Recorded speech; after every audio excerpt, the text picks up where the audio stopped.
गोपाल जोशी को बाहर बुलाइए तुरंत। यंत्र? हाँ, एक लाल पोटली में रखा हुआ था जिसे रामनाथ दीक्षित एक संदूक में रखते थे। तो क्या वो लाल पोटली वहां से गायब है? हाँ, ये खबर हमें उनके चेले धीरज और लक्ष्मण ने दी। तो हम जानना चाहते हैं कि वो दोनों वाकई सच बोल भी रहे हैं या नहीं। ओके मैडम, मैं पता लगाता हूँ, क्योंकि काफ़ी लोग दूर दराज से भी रामनाथ दीक्षित के यहाँ आते थे। कोई ना कोई इस पर रोशनी जरूर डालेगा। यहाँ होता था, इधर इसी में रखते थे गुरुजी। साहब हमने कभी पास से नहीं देखा, बस दूर से ही देखा करते थे। सिर्फ गुरुजी ही संदूक खोलते थे। उसके बाद वो अंदर से पोटली निकालते थे, फिर उसके अंदर हाथ डालते थे, ध्यान लगाते थे, साथ में मंत्र पढ़ते थे। साहब वो हमसे कहते थे कि उस पोटली में एक यंत्र है जो सिर्फ और सिर्फ उन्हें चमत्कारी शक्तियाँ देता है, लेकिन वो हमें उस यंत्र को देखने तक नहीं देते थे। अगर वो यंत्र इतना ही खास था कि गोपाल उसे चुराने के लिए इतना खतरनाक रास्ता अपना सकता है, तो वो तुम दोनों भी तो कर सकते हो।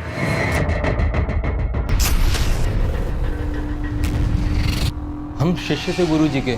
तो गोपाल भी था। साहब वो यंत्र हमारे किसी काम का ना होता।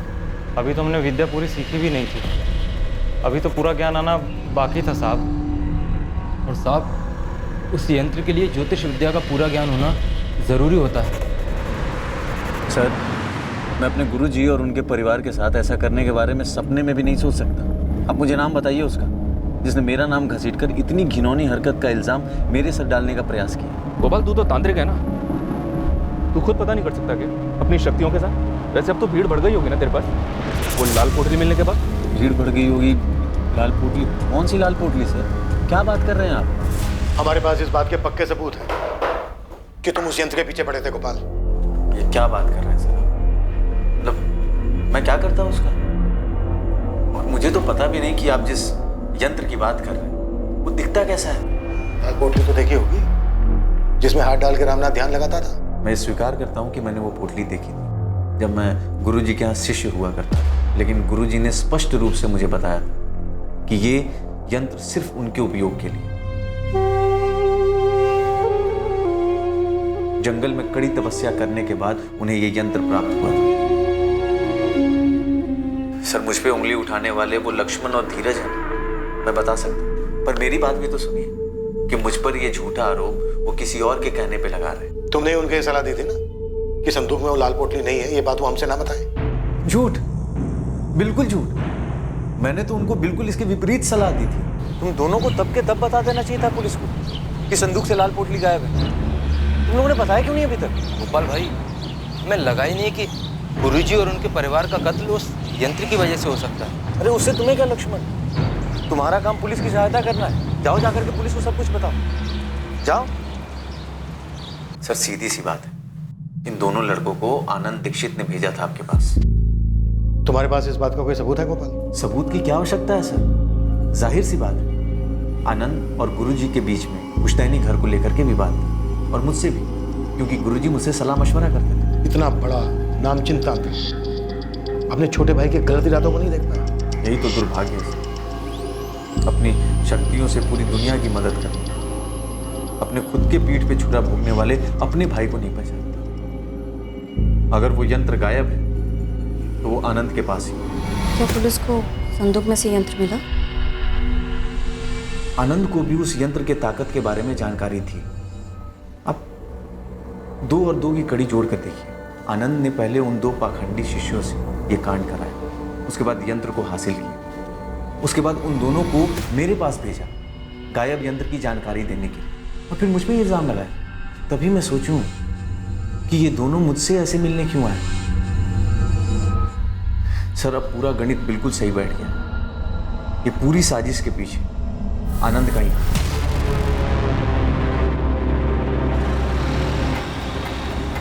मैडम, ये सूरज गुप्ता काफी डिंगे मार रहा है। ठीक से बताओ गुरदीप, क्या मतलब है तुम्हारा? कैसी डींगे? किशोर दीक्षित और उसके परिवार की ऐसी दर्दनाक मौत पर डिंगे। देखो यार, वो कहते हैं ना कि जैसी करनी वैसी भरनी।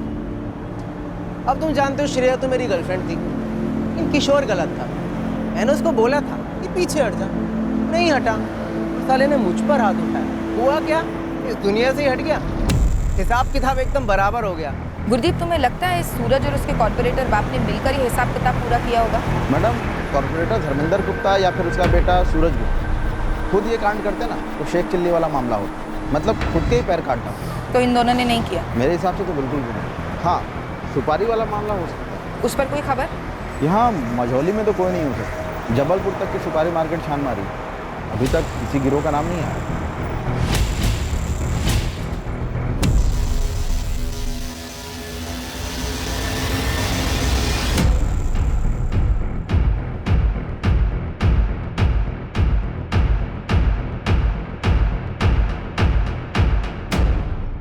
करीबन 20 लोगों से बात हुई है जो रामनाथ दीक्षित के पास जाते थे अपनी समस्या लेकर। सभी का कहना है कि लाल पोटली तो देखी ही दूर से, लेकिन यंत्र के बारे में किसी को कुछ नहीं मालूम। नथु, इस माधव रघुवंशी के बारे में कुछ पता चला क्या? साहब वो तो देवदास बना घूम रहा है। मतलब ये प्यार व्यार सच में था क्या? उसके और नेहा के कॉलेज में बात हुई। वहाँ के लोगों का कहना है कि दोनों का सीरियस रिलेशनशिप था। मतलब मोटा मोटा अब हमारे रडार पर सिर्फ आनंद दीक्षित और गोपाल जोशी हैं और दोनों पर ही बात आगे नहीं बढ़ रही है। साहब ये रामनाथ के चेले लक्ष्मण और धीरज दोनों की थोड़ी खातिरदारी करो, जरूर कुछ उगलेंगे। वही प्लान है। तब तो तू गोपाल जोशी का और खंगाल। ठीक है साहब, मैं लग जाता हूँ इसकी हिस्ट्री निकालने में।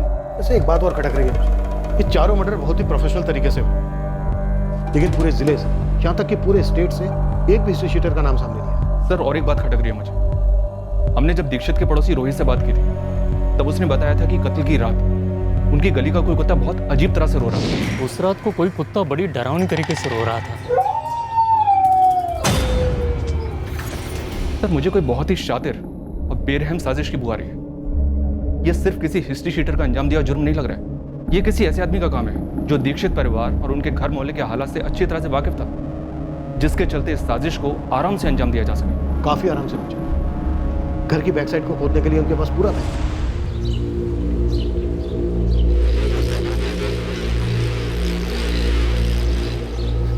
देखिए, लक्ष्मण और धीरज खुद से मुझ पे उंगली नहीं उठाते। कोई है जो उनके कंधे से मुझ पे निशाना साध रहा है। एक बार आप पता तो कीजिए। जी ठीक ठीक।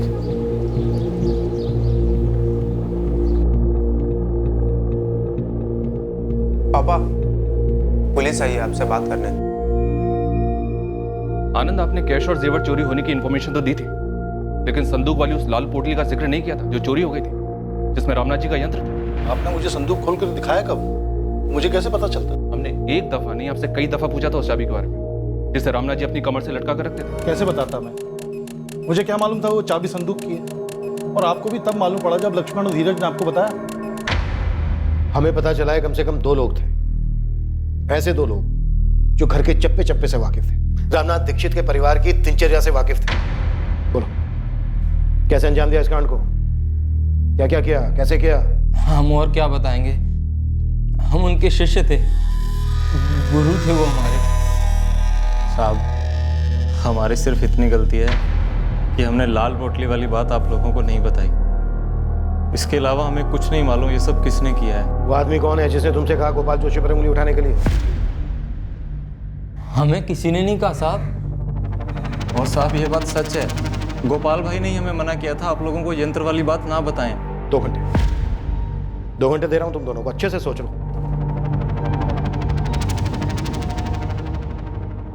क्या सर, कुछ भी बोल रहे हैं आप?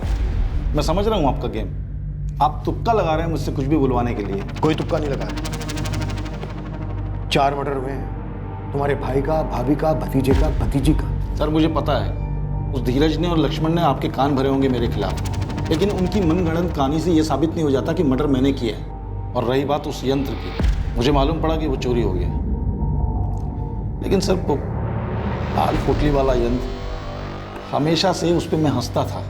सस्ती नौटंकी के अलावा कुछ भी नहीं था मेरे लिए वो। और अपने भैया को भी मैं कभी कोई चमत्कारी गुरु नहीं मानता था, एक नंबर का पाखंडी समझता था उनको। सैकड़ों लोग आते थे उनके पास। सर दुखी और परेशान आदमी उम्मीद की हर चौखट पे माथा टेकता है, और मेरे भैया उम्मीद की पुड़िया बना के देने में माहिर थे। और वो पुड़िया थोड़ी देर के लिए लोगों को सुकून देते, सुकून के अलावा कुछ नहीं। और ये जो यंत्र मंत्र है ना, सब ढकोसला था, एक पैसे की चमत्कारी शक्ति नहीं थी उसमें। तुम मेरी शक्तियों को मानो या न मानो उससे कोई फर्क नहीं पड़ता मुझे। तुम्हें बस घर का लालच है, उसी की बात करो। लालच नहीं, हक है मेरा। पुश्तैनी मकान है वो। एक तो आप मकान छोड़कर अपनी ये पाखंड की विद्या सीखने चले गए, और दूसरे उस मकान की मरम्मत के लिए पानी की तरह पैसा बहाया मैंने। और तीसरी सबसे अहम बात, माँ बाबूजी की सेवा की आखिरी दम तक, जब आप दुनिया को ठग के पैसे कमा रहे थे। और इन सब के बावजूद आपको अच्छी खासी रकम दी मैंने मकान के नाम पे। और अब जो आप मांग रहे हैं ना, वो लूट है। और आप लूट में माहिर हो चुके हैं अपने यंत्र मंत्र की विद्या से। आज 30 लाख कीमत है उस घर की, मैं तुमसे 15 मांगू, आधा। तुम बाकी के 7 लाख दो, मैं आंख मूंद कर कागजात पे दस्तखत करता हूं।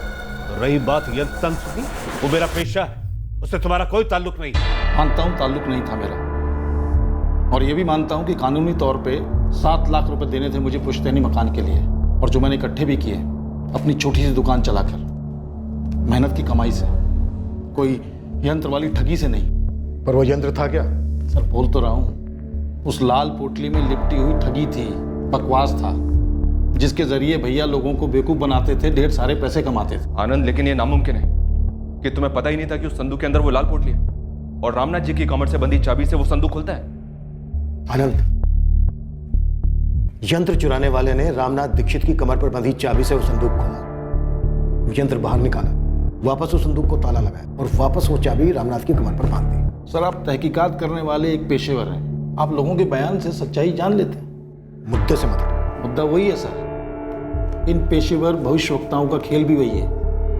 ये लोगों से पूछताछ करते समय अंदाजा लगा लेते हैं कि सामने वाले की कमजोरी क्या है। जबान तो पहले ही मीठी होती है उनकी, ले लेते हैं लपेटे में। और रामनाथ भैया तो इस आंखों में धूल झोंकने वाली कला के माहिर हो गए थे। रामनाथ दीक्षित और उसके पूरे परिवार का कत्ल किया गया, उनकी पत्नी और बेटी की लाशों के साथ घिनौनी हरकत हुई है। अब तुम चुपचाप ये बताओ, इस कांड को कैसे अंजाम दिया? मैंने नहीं किया सर। किन चीजों का सहारा लिया आनंद? और कुत्ते के रोने की आवाज किसने निकाली? धीरज और लक्ष्मण ने? लक्ष्मण, धीरज, हमें अच्छे से पता है उस रात को जो कुत्ते के रोने की आवाज थी वो असली नहीं थी। तुम दोनों ने वो आवाजें निकाली। तुम्हारे गुरु रामनाथ दीक्षित कुत्ते के रोने का अपशकुन मानते थे, इसलिए कुत्ते को भगाने के लिए उन्हें घर से बाहर आने के लिए मजबूर होना ही था।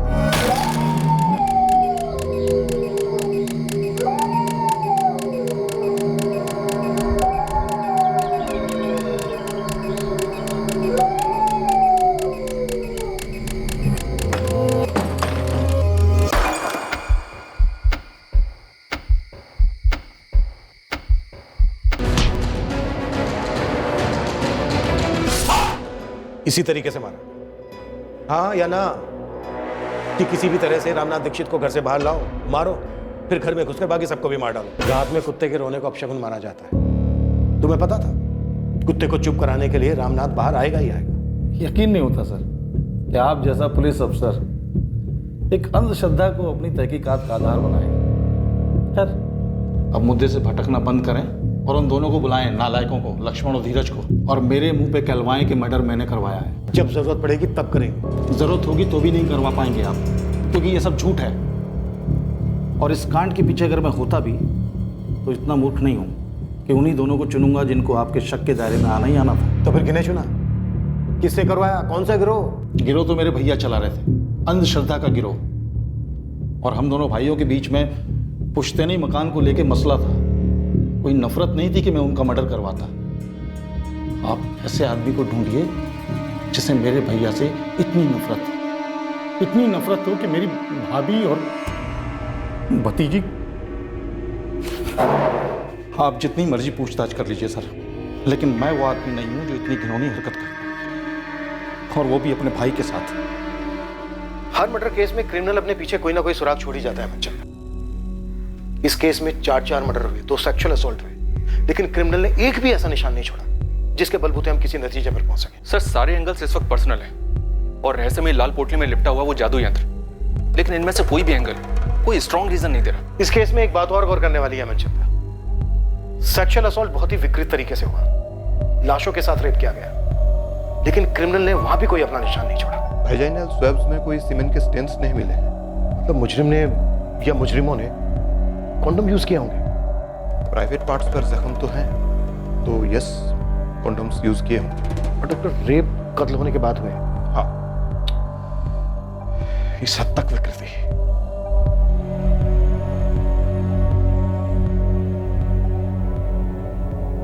क्या सोच रहे हैं इंस्पेक्टर?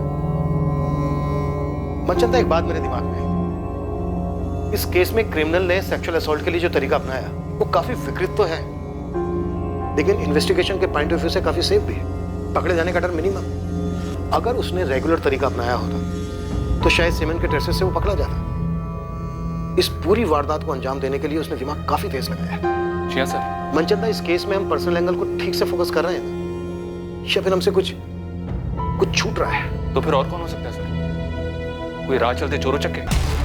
पर इसकी भी तो हमें कोई लीड नहीं मिली है।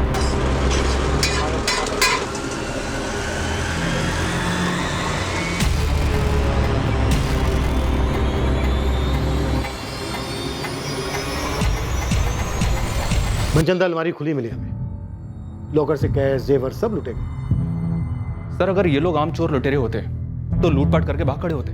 घर के पीछे जाकर कब्र क्यों खोदते? मेरा मतलब सर, इतनी मेहनत, इतना रिस्क क्यों उठाते? और सर, वो कुत्ते का रोना, अगर ये आम चोर डकैतों का गिरोह होता तो सर इतनी बारीकी से रामनाथ की कमर से वो चाबी निकालकर, उस संदूक से उस पोटली को निकालकर वापस चाबी को रामनाथ की कमर में लगा देते। इतनी बारीकी, मतलब सर कोई लॉजिक नहीं बनता। मनचंदा, वो लाल रंग की पोटली हमारे दिमाग में इसलिए बैठी हुई है क्योंकि धीरज और लक्ष्मण ने देखा कि वो संदूक में नहीं है। हो सकता है लुटेरों ने उसको छुआ ही ना हो, रामनाथ ने पहले से उसको निकाल के कहीं और रख दिया हो या फिर किसी को दे दिया हो। सर मुश्किल लगता है, और अगर ऐसा हुआ भी हो तो बाकी बातें एड ऑन नहीं होती। सर मुझे लगता है कि आम चोरी के दौरान हुए मर्डर का केस है ही नहीं। रेगुलर हिस्ट्री शीटर्स नहीं थे वो लोग। सर, इस गोपाल जोशी की पूरी कुंडली निकाली है। ऐसी कोई लीड जो उसे इस जुर्म से जोड़ सके? इस वक्त कुछ कहना मुश्किल है सर, लेकिन उसकी कुंडली में काफी उतार चढ़ाव है, स्पेशली पिछले 4 सालों। 4 साल पहले तक वो जबलपुर के बाहर एक फैक्ट्री में कारीगर था। 2013 में गोपाल के पिता अनिल जोशी सीरियस स्ट्रोक के शिकार हुए थे। लकवे के उस स्ट्रोक के बाद वो कभी बिस्तर से उठ नहीं पाए। उसी महीने में गोपाल की फैक्ट्री में कटौती की वजह से गोपाल को नौकरी से हटा दिया गया। 2 दुर्घटनाएं एक साथ होने पर हताश होकर गोपाल रामनाथ जी के दरवाजे पर जा पहुंचा। उसे अपने बुरे वक्त को समझना था, आगे का रास्ता जानना था।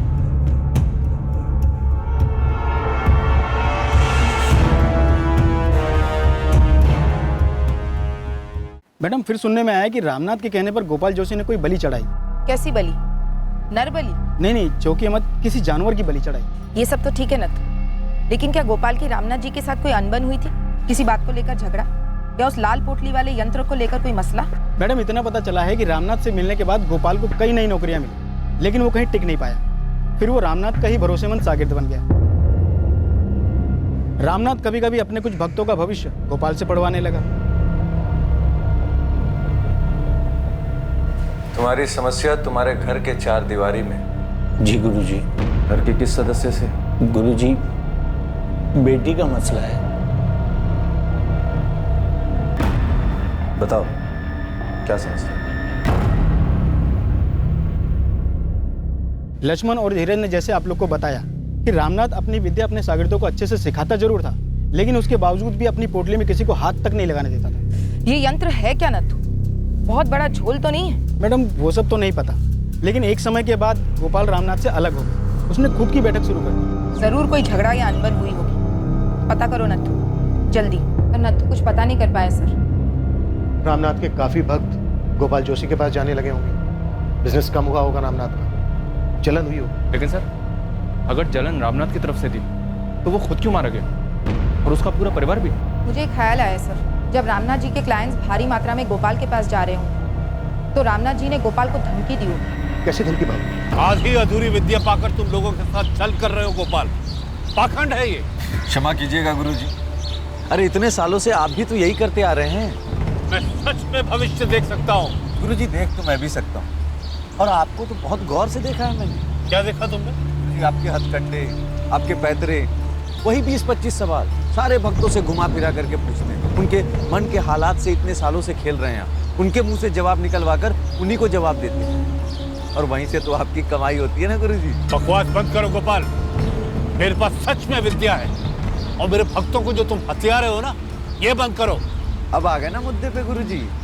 आपसे देखी नहीं जा रही ना मेरी सफलता और आपकी घटती हुई कमाई। याद रखो, मैंने तुम्हें ये विद्या सिखाई, मैं इसे वापस भी दे सकता हूँ। धमकी दे रहे हैं आप? चेतावनी दे रहा हूँ। तुम जिस हालत में मेरे पास आए थे तो मुश्किलों से घिरे हुए थे। मैंने अपनी मंत्र विद्या और यंत्र की शक्ति से तुम्हारी सारी मुश्किलें दूर की। मुझे अगर क्रोधित करो, नाखुश करो, तो वही हालात है, पर उससे भी बदतर हालात में पहुंचने में देर नहीं लगेगी। इतनी शक्ति है मेरे पास। पुलिस ने अनुमान लगाया था कि इस तरह का कोई झगड़ा गुरु और शिष्य के बीच हुआ हो सकता है, जिसकी वजह से गोपाल ने इस हत्याकांड को करने की ठान ली।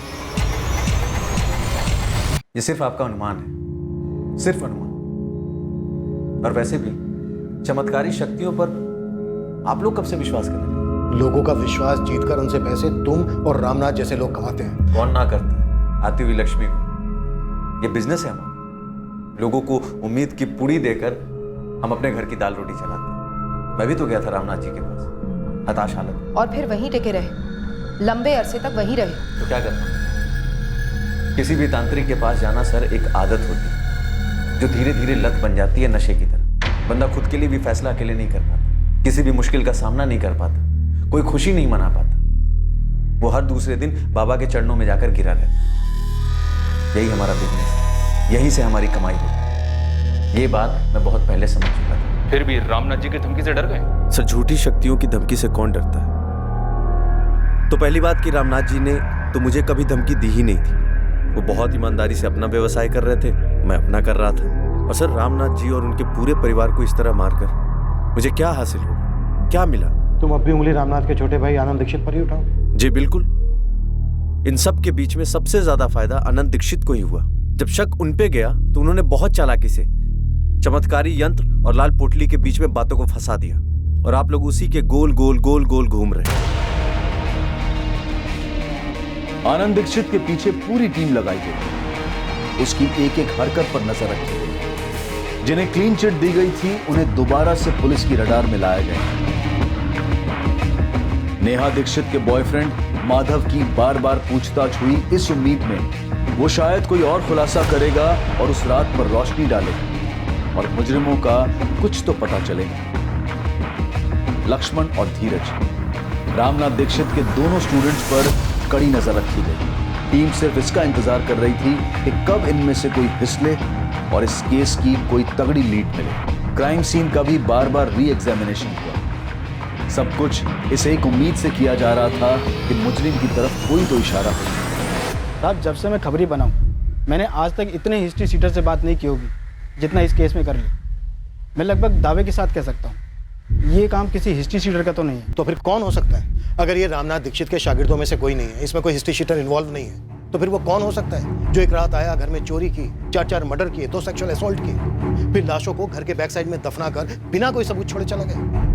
कैसे मुमकिन है? सर, शायद ये मर्डर्स किसी पर्सनल एंगल की वजह से ना हुए हों और ना ही किसी राह चलते क्रिमिनल ने किए हों। भाविका, तो और क्या रीजन हो सकता है? अंधेरे में तीर चला रही हूँ सर, लेकिन ये किसी नाखुश कस्टमर का एंगल भी तो हो सकता है। तुम्हारा मतलब है रामनाथ दीक्षित का कोई भक्त, कोई ग्राहक जिसे एक्स होने की सलाह दी गई और हुआ वाई? Yes sir. या फिर बोला कुछ 1 महीने में ठीक हो जाएगा और लग गया 1 साल। एक अरसे से पूरा समय ही चल रहा है, ये दशा कब तक चलेगी? सिर्फ 3 हफ्ते। भविष्यवाणी सही नहीं निकली और बंदे का खून खौल गया। अपनी सारी मुश्किलों का कारण वो रामनाथ जी को समझ बैठा और गुस्से में आकर कर गया कांड। और सर, आपको जैसे लग रहा था कुत्ते का रोना कारण हुआ होगा जिसकी वजह से रामनाथ जी अपने घर से बाहर निकले होंगे, मुझे भी बार बार वही सही लग रहा है।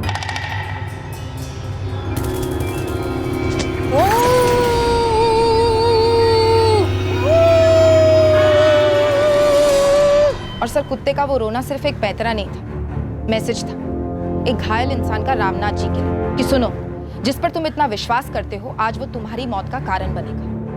एक बौखलाए हुए भक्त की मानसिकता। मैडम, खूनी अगर भक्तगण में से है तो उसको ढूंढना घास की बोरी में सुई ढूंढने के बराबर होगा। सालों से भक्त आते हैं, कई सारे मध्य प्रदेश से, कई बाहर से।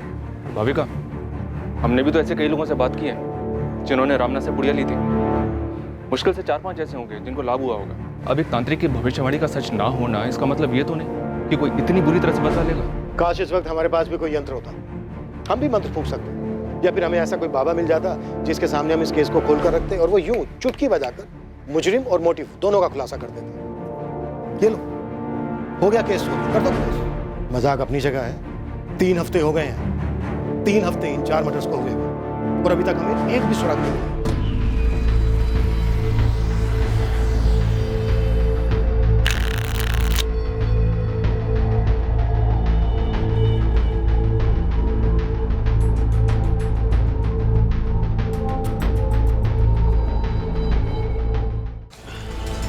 नथु, चाय तो चढ़ाओ, खबर है। चाय और ये टाइम?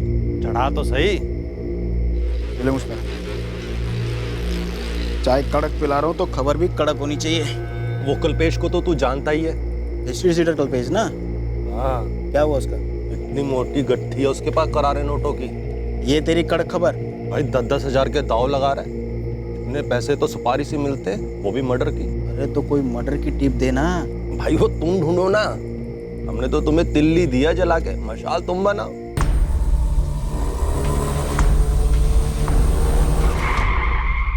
सब क्या कर रहे हो साहब? गाले क्या कर साहब? साहब आप लोग क्या करने वाले साहब? साहब क्या कर रहे हो साहब? साहब मैंने कुछ नहीं किया, सच्ची बता रहा हूँ साहब, मैंने कुछ नहीं किया साहब। कहाँ से लाए पैसे? नहीं तो यहीं पे लंबा कर दूंगा तेरे को। मेरी मेहनत की कमाई का पैसा है साहब। अच्छा, क्या काम करता है बे तू? हाँ, डॉक्टर है, वकील है, कॉन्ट्रैक्टर है या सुपारी कॉन्ट्रैक्टर? सब गोली मत चलाना साहब। किसकी सुपारी उठाई थी तूने? नहीं साहब, मेरी इतनी औकात कहाँ साहब, मैंने कोई सुपारी पारी नहीं उठाई साहब। वो एक बंदा चोरी का जेवर लेके मेरे पास आया था, बोला इसे बेच दे, तुझे तेरा कमीशन मिल जाएगा। मैंने वो सारे जेवर कांतीलाल सिसोदिया की दुकान पे बेच दिए।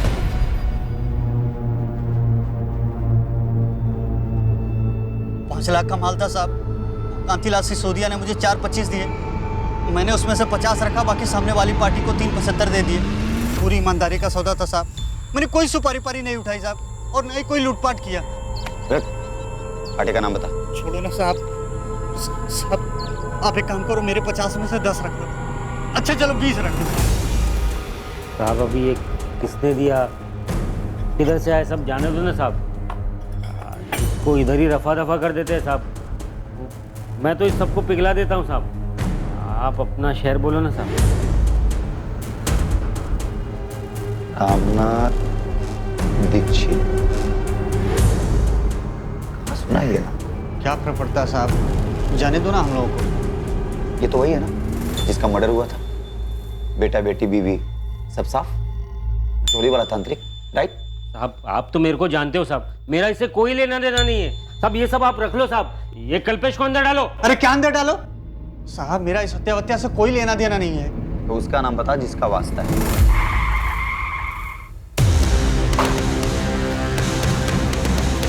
देखा साहब, हमें एक छोटे से कल्पेश के कितने कहां से काम पहुंचा दिया साहब। रवि नाम है उसका सर। रवि ही मिला था मुझे माल लेकर। कब आया था? यही कोई 1 महीना पहले।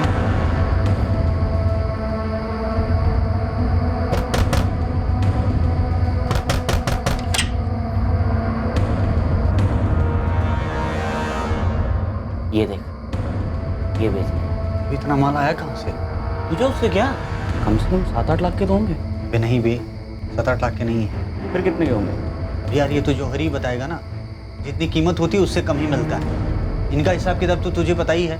पर भाई जो भी कीमत लगे, मेरा कमीशन फिक्स्ड है 50। ठीक है, तो डील तो करा दे, अपना कमीशन रख लेना। लेकिन हाँ, मेरी हरी झंडी मिलने के बाद ही माल निकालना। रवि को मैं काफ़ी सालों से जानता हूँ, उसे पता कि मैं चोरी का सामान बेचता हूँ, इसलिए वो माल लेकर मेरे पास आया था। ये रवि है कौन? किसी गिरोह का है? नहीं साहब, वैसे तो ये सीधे काम में है। ऑमलेट और पराठे का ठेला लगाता है मझोली में। 1 हफ्ते पहले फ़ोन आया था उसका मेरे पास। हाँ कल्पेश, माल भेज दे तुरंत। अरे हरी झंडी है। हाँ हो जाएगा। आया, पर तूने बताया नहीं कि माल किधर से आया, कहाँ से आया। अरे तुझे क्यों जानना है? तू माल भेज, अपना कमीशन रखो, खुश रहे। जुल्म अपना दिमाग लगा रहा है। तेरे रवि मझोली में कब और कहाँ ठेला लगाता है? साहब ये शाम 5 बजे से लेकर रात के 2 बजे तक, हाईवे के पास सर्विस रोड पर।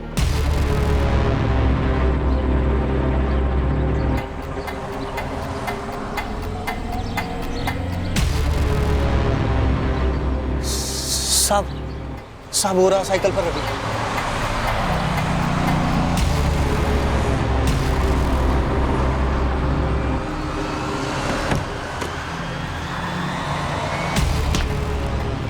रामनाथ दीक्षित, नाम तो सुना ही होगा।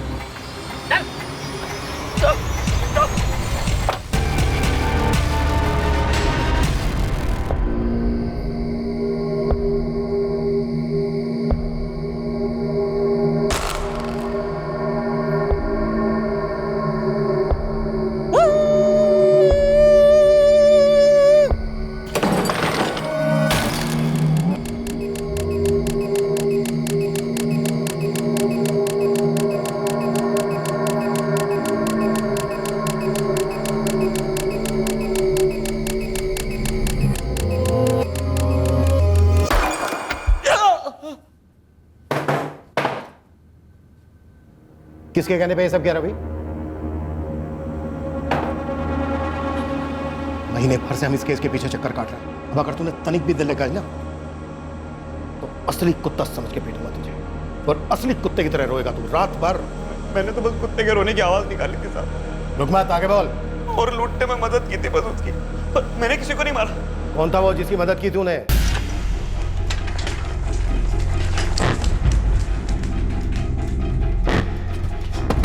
धीरज, धीरज, पुलिस को वो बंदा मिल गया है जिसने गुरुजी के जेवर बेचे। क्या क्या बोला वो? क्या हुआ जी? अपना भैया के घर से चोरी हुए जेवर पुलिस ने बरामद किए हैं। थाने बुलाया मुझे। कहीं ये उनकी कोई चाल तो नहीं है? पता नहीं, देख आता हूँ।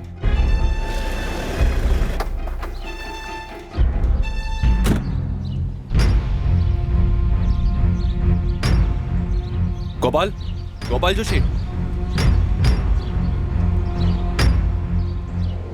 जी इंस्पेक्टर। मुजरिम पकड़ लिया हमने। कौन है? बताते हैं, चलो हमारे साथ। बताइए ना सर, किसे पकड़ा है आप लोगों ने? एक क्रिमिनल है, हिस्ट्री शीटर। कौन है ये? पहले जबलपुर पुलिस ने उसे पकड़ा था पैसों के साथ, जो उसने कुछ जेवर बेचने के बाद कमाए थे बतौर कमीशन। अच्छा, फिर जेवर बरामद हुए और उन जेवर में से चांदी के एक गिलास पर रामनाथ दीक्षित का नाम लिखा हुआ था। फिर ये कल्पेश मजौली में एक बंदे से मिला जिसने कल्पेश को वो जेवर दिए थे बेचने के लिए। रवि नाम है उसका। इस रवि को वो जेवर बेचने के लिए किसने दिए थे? गोपाल जोशी। किसने दिए थे सर? आप मुझसे क्यों पूछ रहे हैं? हमारा अंदाजा इतना भी गलत नहीं था, और तेरे ऊपर तो शक हमें पहले से ही था, बस सबूत नहीं था हमारे पास। अब हम तुझसे तोते की तरह सच बुलवाएंगे, फिर तेरी भविष्यवाणी की जाएगी, समझा?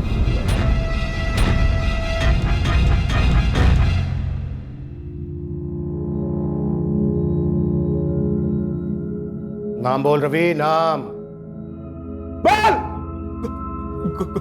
गोपाल जोशी साहब, रामनाथ दीक्षित से पंगा था। चल गोपाल, अब जल्दी से शुरू करते अपनी बात। अब अगर तूने 1 मिनट भी देर लगाई तो बहुत तरीके हैं हमारे पास मुंह खुलवाने के। एक से बढ़कर एक यंत्र है हमारे पास।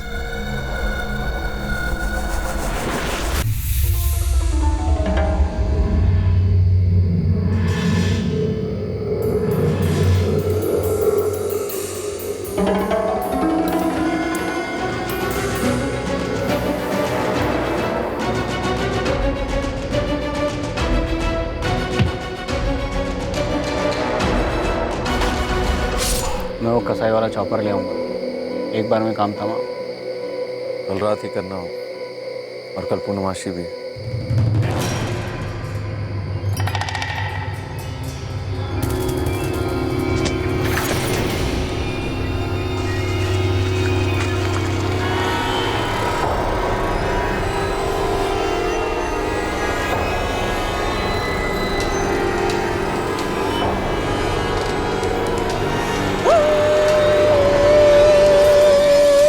दरवाजा खटखटाता तो चारों में से कोई भी दरवाजा खोल सकता था, लेकिन मुझे यकीन था कि कुत्ते की रोने की आवाज सुनकर गुरुजी ही दरवाजा खोलेंगे। उन्हें लगता कि कोई अपशगुन होने वाला।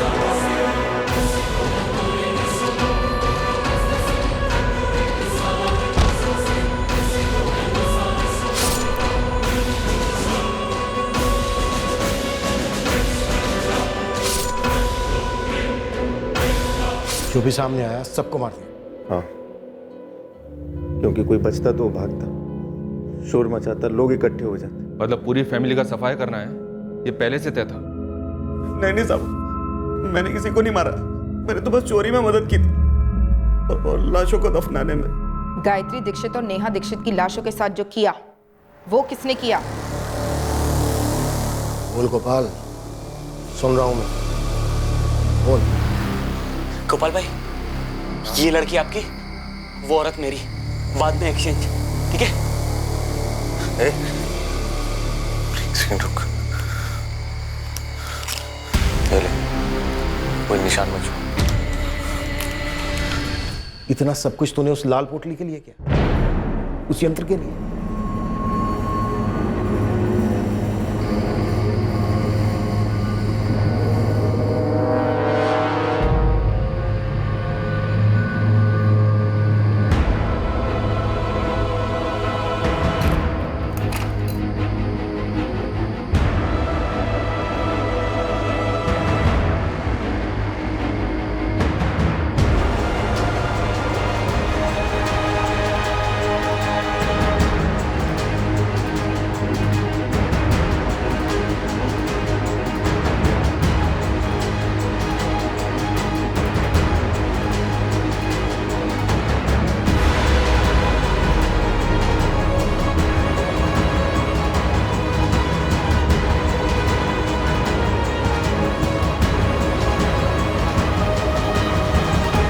देखो गोपाल, अब अगर तुमने मेरा एक भी भक्त खींचा तो तुम्हारी खैर नहीं, बर्बाद कर दूंगा मैं तुम्हें।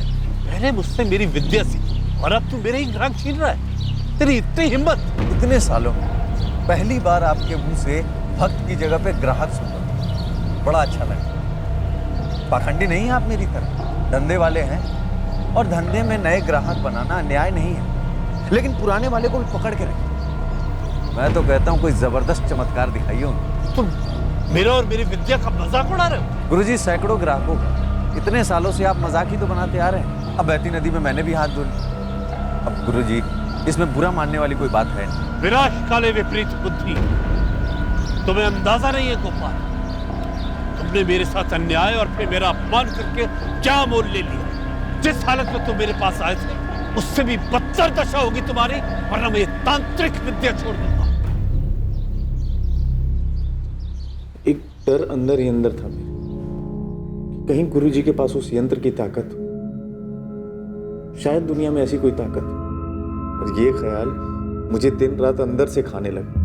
मैं अपने ग्राहकों को सही से सलाह नहीं दे पा रहा था और धीरे धीरे ग्राहक कम होते चले, जो कमाया था वो घटता चला गया। तब मुझे यकीन होने लगा कि ये सब यंत्र के कारण हो। यही है वो यंत्र जो आपके कलेजे का पत्थर था? गोपाल भाई कुछ बोलिए, इतना सब कुछ इस मामूली से पत्थर के लिए? इसकी धमकी से ये मेरी जिंदगी बर्बाद करने चला था। अब देखो खुद का। गोपाल भाई, आपका यंत्र मिल गया। मुझे लगता है अब यहाँ से निकलना चाहिए। 4:30 हो चुके हैं। घर से नकद और जेवर लेके चलते हैं। चलिए। लाल पोटली कहाँ है? जला दी मैंने। उसके अंदर जो पत्थर था वो मेरे घर पे पड़ा। तुम अब भी उस पत्थर को चमत्कारी समझते हो? तंत्र का यंत्र है वो। कुछ जेवर भैया के नाम पे हैं और कुछ भाभी के। उस पोटली में सच में सिर्फ ये पत्थर था? हाँ, सिर्फ पत्थर, और तुम लोगों के लिए यंत्र। मुझे इसके बारे में कभी कुछ पता नहीं था, लेकिन इतना मालूम था कि जो भी ये बकवास